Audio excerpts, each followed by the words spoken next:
We go through the top defensive free agents next on the Unbearable Sports Podcast.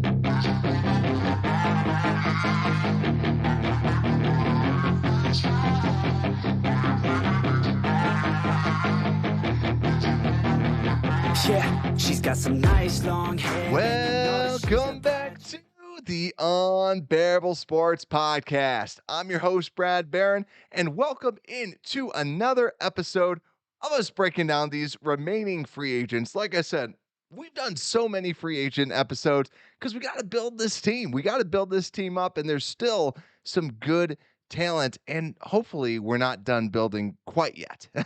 Hopefully there's still some talent, but like I said, welcome back in. Thank you so much for coming back. Make sure to like, make sure to subscribe. If you're listening to us on Apple Podcasts, Spotify, wherever you listen to us on, make sure to rate us 5 stars. It means so much. Follow us on Instagram, TikTok, Twitter, wherever it might be. Make sure to just follow us. I greatly appreciate it. And also, just want to throw this in there in the description. There's a GoFundMe for one of my good friends who's currently battling cancer. We're donating all the money that we make on this podcast over to it. So thanks for tuning in and thanks for donating. Thank you all so much. But let's get right into it. So we're going to be breaking down who's available and what should the Bears do on this defensive side of the ball. Let you know at the different positions. Is there anybody that we should even be looking at? What should we be doing right now? Now, to start this thing off, let's go to the defensive backs because for the first time in a while, I don't think we actually have to add anybody here. It's a good feeling because honestly, before it always seemed like we had to add somebody. And right now, when I'm looking at like the cornerbacks, you're looking at this team. You have very good players already slotted for these positions. You have Kyler Gordon, who honestly has been looking phenomenal with the little clips, little snippets. Always seems to be jumping up in the air. Air Gordon out there, just absolutely incredible. Jalen Johnson, you already know he's going to ball, and also Tavon Young, the guy that we got from Baltimore. I feel like he's pretty much going to be your starting slot unless someone else takes that job from him. But I don't think that the Bears would necessarily add anybody as a starter. So I think you're good with starters, but when you go to the backups, you have Kendall Vildor, Duke Shelley, Thomas Graham Jr., Greg Stroman, Lamar Jackson. To me, I think maybe you could add in a couple other people, but I think the Bears right now really have to look at Shelley and Vildor and say, are you a good scheme fit for this? This is Duke Shelley's last year. So if they don't like him, I could see them potentially cutting him. But really, you have young talent on cheap deals. So that's why I don't think a lot of them would necessarily be cut, or I don't think that we're going to be adding anybody in. But just in case if you're curious, there's still some good veteran starting caliber guys like Xavier Rhodes, Kyle Fuller, Trey Waynes. So still some people that if something bad happens, you can at least bring some people in and fill some roster spots. But another position that I feel totally great about is the safety position. Yet again, Brisker, Eddie Jackson are your starters. I know that some people don't like Eddie Jackson because he needs to play to his contract. And right now we haven't seen this. We've only seen one elite year from him, from Eddie Jackson, and that's it. So put up or shut up. This is going to be his last season if he doesn't completely ball out. And I'm fine with this. You go in with those guys as your starters. You don't need to be trying to move Eddie Jackson unless there's some crazy trade deal that's out there. Because if you got rid of him, you're taking a loss on him this year. But yet again, the backups, I think you're good. Crookshank, DHC. We have Elijah Hicks, and the Bears also quietly signed John Alexander to a 3-year deal as a backup safety. He was from Charlotte, UDFA, that the Bears just brought in during rookie minicamp. And I watched his film. He looks like he could be a good special teams contributor. I don't think he's going to be like a starter or an absolute stud, but it looks like he's going to be a good special teams guy, and that's probably why they wanted to give him a 3-year deal and just kind of lock him down. So to me, corners, safeties, you're good. You don't need anybody else. But let's go over to this edge group because this, I would normally say that the edge group is set, but there's been a lot of rumors out there. So right now, your starters are Robert Quinn, and then Al-Qadim Muhammad and Travis Gibson are really going to be kind of battling for time at the other side. You also have to look, is Jeremiah Tachu truly healthy? Because if he's healthy, he's a solid backup, and you don't really need to cut him to save cap space because the season's pretty much here. You don't really need to be saving cap space right now. So if he's healthy, have him play because when he's healthy, he's been a solid backup for a lot of people and actually a very good backup at that. So why not just keep him? And to me, you're set. But like I said, there's been some rumors going out there, and you might have heard this. The Robert Quinn rumor, yes, it's from Jason LaCanfora, and he's been super inaccurate with a lot of these Bears predictions. But we've heard this before throughout the offseason. Now, yes, the Bears have vehemently said, hey, we are not trying to trade him. But guys, if there is somebody that is looking for Robert Quinn, why not? He's going to be due $18 million over the next 3 years, every single year. And if you can free up some cap space, we know we're not winning the Super Bowl this year. If that's shock to you, surprise. There's a lot of really, really, really good teams, a lot of super teams that formed this year. Bears aren't one of them. Unless Justin Fields plays like the MVP and wins the MVP, then we would be a Super Bowl contender. So to me, why not trade a 32-year-old aging speed rusher that relies on his athleticism when that's kind of the first thing to go as you get older? I love him. I think that I love to just see him jump off the line. Reminds me of the 85 Bears a little bit, just his natural speed. But really, if you can get a second, if you can get a third, if you can get a first, then why not? And I just want to throw this out there that if Robert Quinn were to get traded, this edge spot, there's still a lot of really good backups or a lot of really good veterans that you can bring in that can be starters.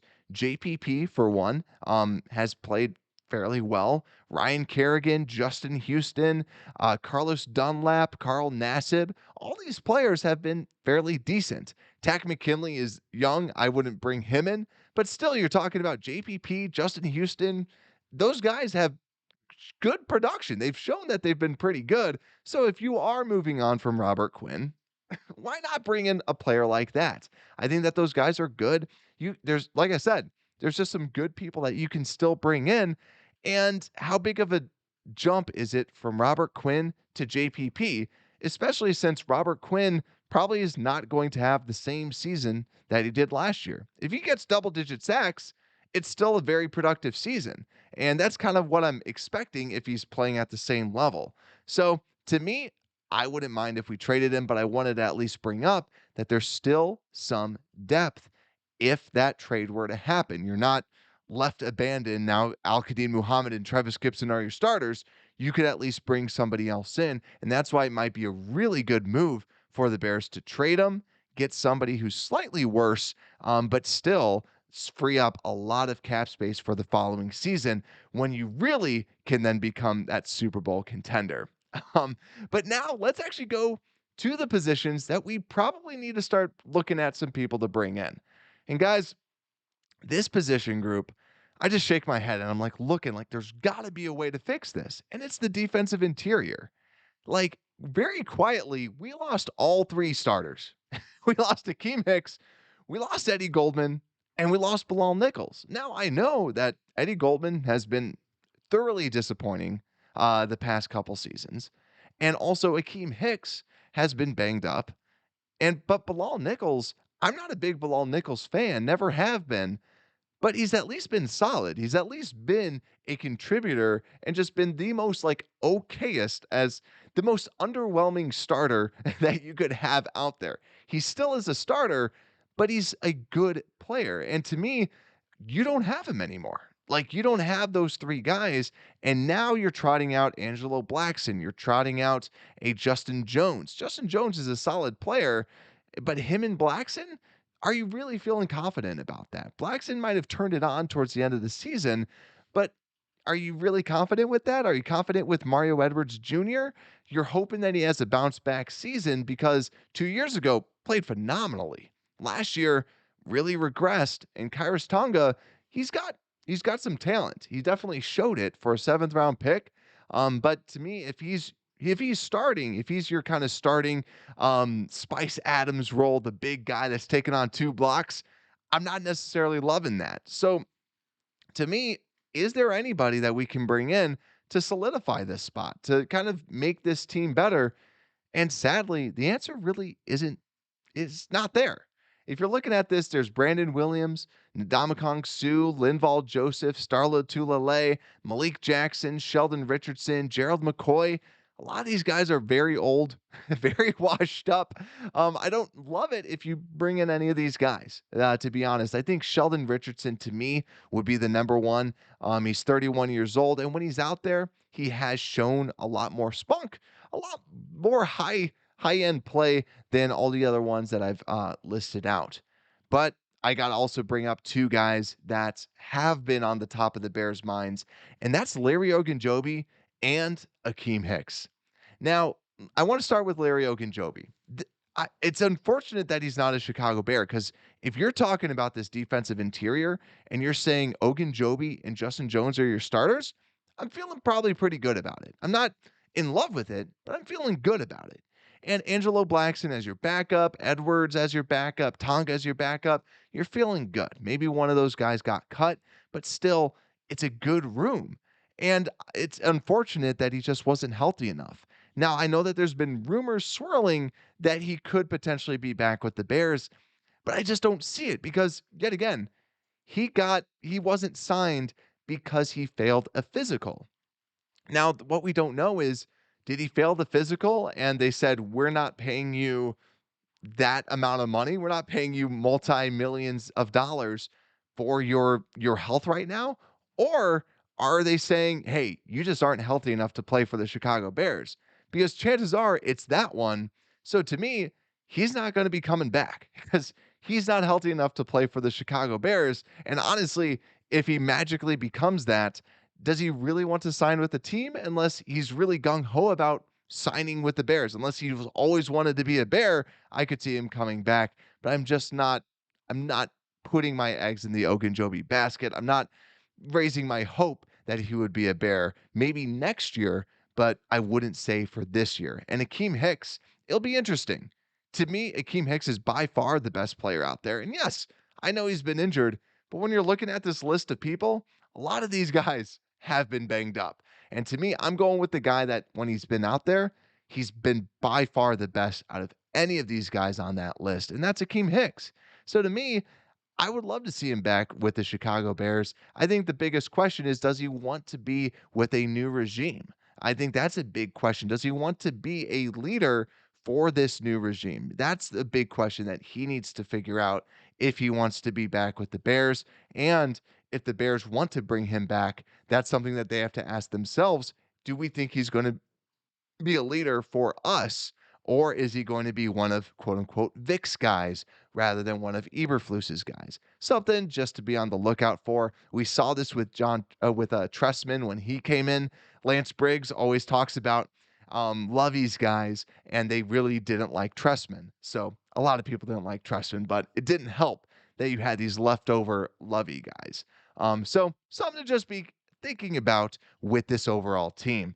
But like I said, not a lot of great hope at this defensive interior. Just some backups, but the backup, or just some older guys, older vets. But like I said, a lot of bigger guys. I could see us only really bringing someone in if we're like, listen, these guys really aren't that good. We need somebody. We need somebody to kind of hold it down in here. So that's why I'm hoping it's Akiem Hicks, but only time will tell.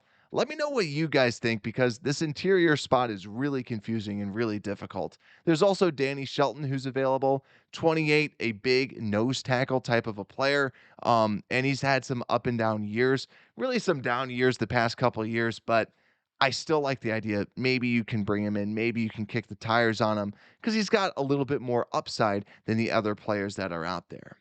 Now, now the last position. Let's go through this because I think that the Bears really need another linebacker out there. I'm not the biggest Nicholas Morrow fan, but he's still going to be your starter. But right now, your starting sub linebacker is Matt Adams. Do you know Matt Adams? He didn't even start for the Indianapolis Colts. So to me, like, you're not all of a sudden going to see Matt Adams take a giant step forward because he's been in this system. He was not a starter for a reason because he wasn't good in that system. So to me, I don't like the idea of Matt Adams being that starter. I'm looking to see if there's someone that can start in front of him. And even when you're looking at the backups, Noah Dawkins, Caleb Johnson, Joe Thomas, Jack Sanborn, I like as an undrafted rookie free agent out of Wisconsin. Very good player. Very glad that we got him as a UDFA. Not saying he's going to all of a sudden be a starter, but he could compete if Matt Adams is actually going to be the starter. We need people. We have like basically six people for three spots. You need to introduce some competition, in my opinion. And so, who's out there? Now, I have some tiers: good, okay, bad vets, and New England. um, so, to start off with just good, to me, my number one is Alexander, aka AJ Johnson. He was a Denver Bronco linebacker for the Vic Fangio scheme and has been very good. Last year, he tore his pec, so he really wasn't able to play all that much. But when he's been in, PFF had him as like a top 10 linebacker for the past 3 years. Every year that he's played, he's been good. He's been very productive. Now, he's going to be about 30, 31 years old, and he's only had 3 years in the league. And if you're curious why, he was accused of rape in college, and thankfully those charges were dropped.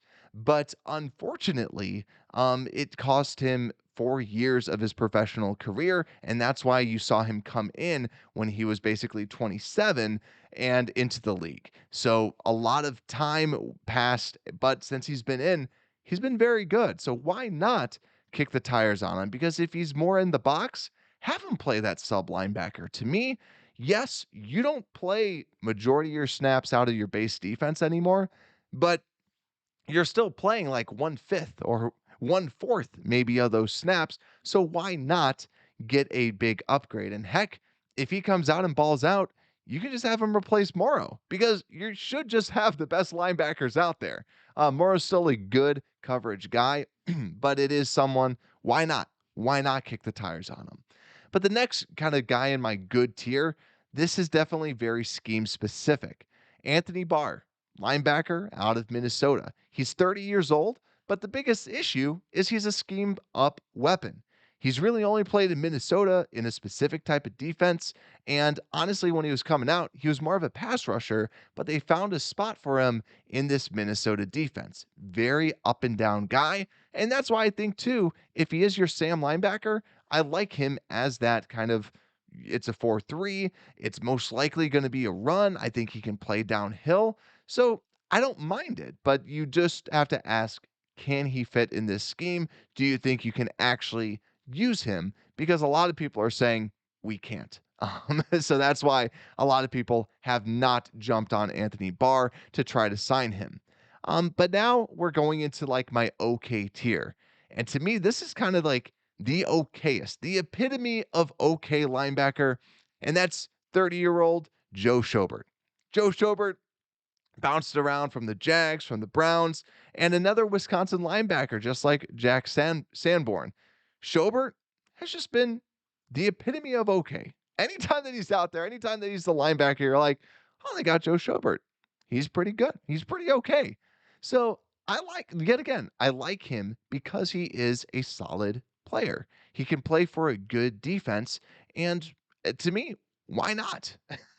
Why not? You're not trying to get this absolutely incredible starter. He should be able to just be a plug and play and instantly make your defense that much better. Now, also at that okay tier, there's KJ Wright. He's 33 years old. I saw him on the NFL Network the other day. I don't know if he's actually going to be playing.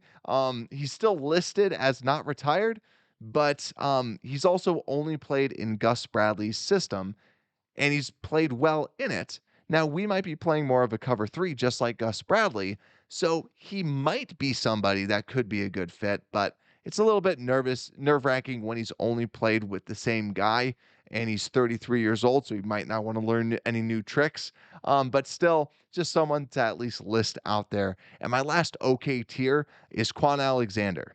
Now, he's more of a pass coverage type of guy rather than a run stuffer, but still a fast linebacker that I could see this team really falling in love with. So Quan Alexander is somebody just to be on the lookout for. Very okay. I think that he gets a bad rap because he signed this gigantic deal and then they got rid of him. But really, if you're paying him modestly, he's not a terrible linebacker. Hence the reason why he's in the okay tier.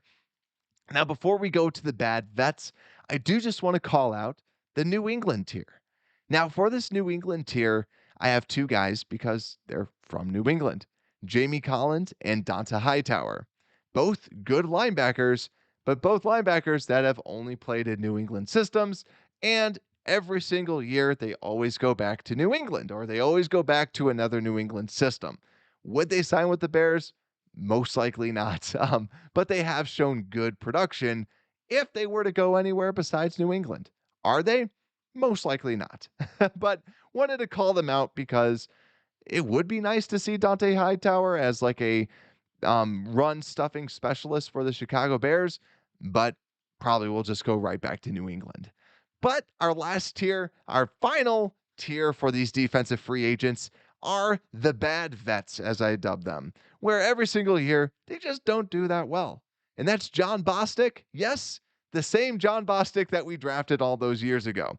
He's just been bouncing around from team to team, putting up very poor numbers, but still, he's still better than majority of other linebackers out there. He's been out in the league for a very long time, so people have been just giving him shots. Now, still, would I bring him in and have him as an upgrade over Matt Adams? Maybe, but still, like he's at least had some production. So John Bostic. There's also Anthony Hitchens, a former Kansas City Chief, also Dallas Cowboy. And then there's AJ Klein, who is also on the Buffalo Bills. Now, all three of those guys, rather poor. AJ Klein might be more outside linebackery, more little pass rushy, but still, those guys are at least just noteworthy linebackers to call out that have had just kind of below average production. I know when Hitchens got released, a lot of people are saying, oh, Bears are going to scoop him up, but they still haven't.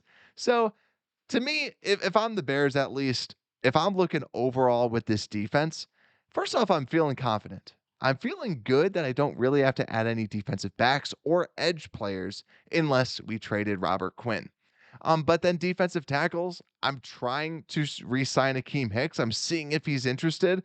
Otherwise, you might want to kick the tires on a couple different veterans just to see, like a Sheldon Richardson, are you able to come in and at least perform with us? That's something that you want to at least test out and maybe bring him in. Ogunjobi, I just don't think that the Bears would ever be able to get him because he failed a physical. And just linebackers, AJ Johnson, Alexander Johnson, try him out. Why not? And then Joe Schobert, to me, just try and lock this down. I felt like the Bears should have also maybe even tried to go after Kwiatkowski, that used to be a former Chicago Bear. Why not? To me, just try and solidify this linebacker group, because that's my biggest fear, is that Joe Thomas is really your backup. Caleb Johnson is your backup. Noah Dawkins is your backup. Noah Dawkins really was just a special teamer guy. So to me, I just get nervous with this group of linebackers because I just don't see a lot of talent outside of Roquan Smith. And I just want to see a Lance Briggs to our Brian Urlacher. So that so much to ask? So let me know who you think that the Bears should get. I love hearing the different feedback and the different thoughts. Make sure to like us on Facebook, Instagram, Twitter, any social media platform. Just search for Unbearable Sports. You can download the podcast on all listening platforms. Thank you all so much. And Unbearable Sports Podcast, we're out.